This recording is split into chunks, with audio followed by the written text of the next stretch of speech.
Assalamu alaikum wa rahmatullah. Did you know that some of our daily habits might actually go against the Sunnah of the Prophet Muhammad sallallahu alaihi wasallam? From growing or trimming the beard, to clipping nails, to removing body hair. What are the rulings? What are the boundaries that Islam sets for us? Today, we're diving into the topic of Sunnah of Fitrah, the natural practices encouraged in Islam. Stay with us, and don't forget to subscribe and drop the word fitrah in the comments if you'd like to learn more about these beautiful traditions. Our first question: what does Islam say about the length of the beard? And is someone sinful if they trim it short? A sunnah is to let the beard grow naturally, without shaving or excessive trimming. The Prophet ﷺ said, "Trim the mustache and let the beards grow. Be different from the idolaters." Another narration says, "Leave the beard to grow." This makes it clear that maintaining the beard is obligatory, and shaving or cutting it down is against the sunnah. As for reports that the Prophet ﷺ himself trimmed his beard short, these are weak narrations that cannot be relied upon. And if someone shaves or trims his beard, is that considered a major sin or a minor one? Scholars have disagreed. Some considered it a major sin because of the Hadith, "Whoever imitates a people is one of them." Others viewed it as a minor sin since there's no specific curse or punishment mentioned. But regardless, the ruling is clear. The beard should be left to grow, and shaving it is not allowed.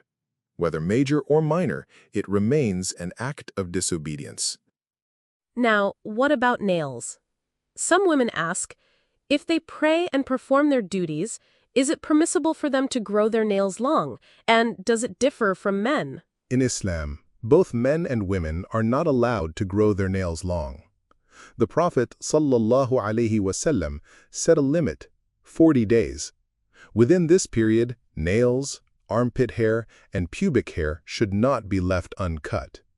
So whether man or woman, one should not exceed 40 days without trimming. And what's the wisdom behind this? Why not keep long nails? The wisdom relates to cleanliness and health.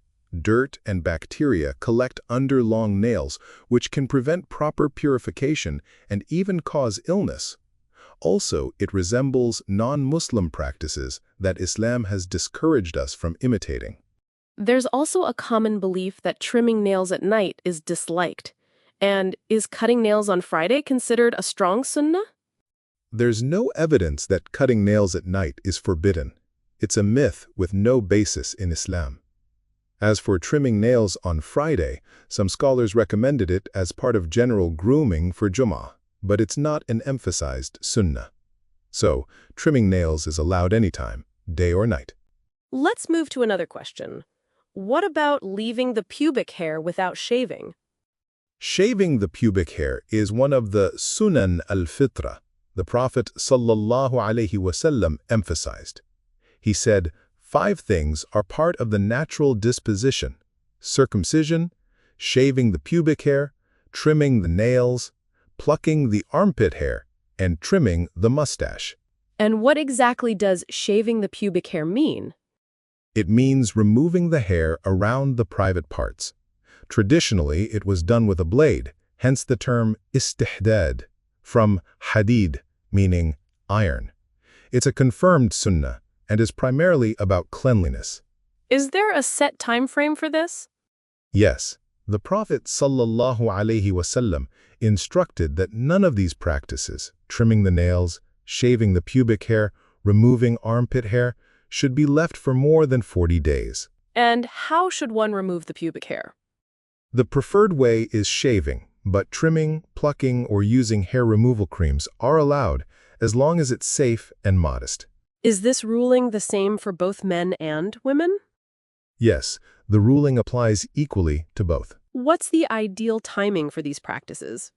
Many scholars recommended checking on them weekly, especially on Friday before Jummah, but the main rule is never exceed 40 days. Sheikh, what about removing hair from the chest, back, stomach, or thighs? The general rule is that it's permissible if the hair causes discomfort, embarrassment, or looks unpleasant. But it becomes forbidden if it's done to imitate the opposite gender or follow non-Islamic fashions. The Prophet ﷺ said, Allah has cursed men who imitate women and women who imitate men. So for women, it's allowed for beautification, and for men, only if there's excess or discomfort, correct? Exactly. For women, it's allowed for adornment, but for men, it should not be about imitating women or copying improper trends. And using modern methods like laser? That's allowed as long as it's safe and modest. The only condition is avoiding unnecessary exposure of the private parts to others. And with that, we've covered the main Sunnah of Fitrah the Prophet ﷺ taught us. But there's one more sunnah we didn't discuss today: circumcision.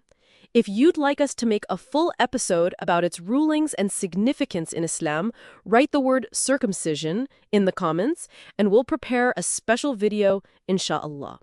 Don't forget to like, share, and subscribe to support our work. Wassalamu alaikum wa rahmatullah.